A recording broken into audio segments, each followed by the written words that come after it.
বাংলাদেশের হয়ে এবার খেলতে আসছে ইংলিশ ডিফেন্ডার। বাংলাদেশে মিডফিল্ড ফরওয়ার্ড লাইনে একাধিক বিদেশি অরিজিন ফুটবলারদের নাম শোনা গেলেও ডিফেন্সে তেমন কোনো নাম শোনা যায়নি। তবে এবার আসছে সুখবর, তারিক কাজী তপু বর্মনদের সাথে একসাথে মাঠ মাতাতে বাংলাদেশে আসছেন একজন ইংলিশ ডিফেন্ডার।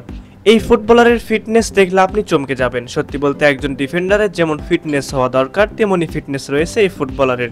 সুতরাং বুঝতেই পারছেন কত বড় মাপের একজন ফুটবলার পেতে যাচ্ছে বাংলাদেশ। সেই ফুটবলের নাম পরিচয় তো আমরা অবশ্যই জানবো, তবে তার আগে বলে রাখি, আপনারা এখনো যারা আমাদের news extra BD sports Facebook পেজটি ফলো করেননি তারা এখনই ফলো করুন। পাশাপাশি আমাদের নিউজ এক্সট্রা বিডি ইউটিউব চ্যানেলটি সাবস্ক্রাইব করুন। হামজা চৌধুরী বাংলাদেশে আসার পর থেকেই যেন বাংলাদেশি বংশোদ্ভূত ইউরোপীয় ফুটবলারদের বাংলাদেশে আসার হিড়িক পড়ছে। যদিও বাংলাদেশে বিদেশি ফুটবলারের আগমন হামজাই প্রথম নয়, সর্বপ্রথম জামাল ভুঁইয়াকে দিয়েই এই ঘটনার প্রচলন ঘটে। জামাল ভুঁইয়া বাংলাদেশে আসার পর থেকেই সবাই স্বপ্ন দেখতে শুরু করে যে কোনো একদিন হামজা চৌধুরীকেও জাতীয় দলে দেখা যাবে। 2021 সাল থেকে বাফুফে এবং বাংলাদেশের ফুটবল সমর্থকরা চেষ্টা করে যাচ্ছিল হামজাকে বাংলাদেশে আনার জন্য। সেই প্রক্রিয়া ছিল বেশ কঠিন। প্রায় 4 বছর পর অর্থাৎ চলতি বছর 2025 সালে এই প্রক্রিয়া সফল হয়েছে।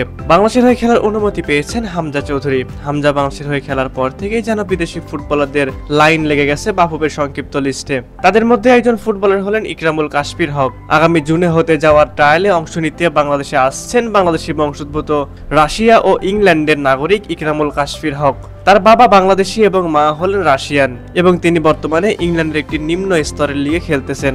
যদি তার গেম প্লে বাংলাদেশিদের তুলনায় ভালো হয়ে থাকে তাহলে এই 6 ফুট 2 ইঞ্চির বিশাল দেহের সেন্টার ব্যাক আমাদের ডিফেন্স লাইন শক্ত করতে সাহায্য করবে।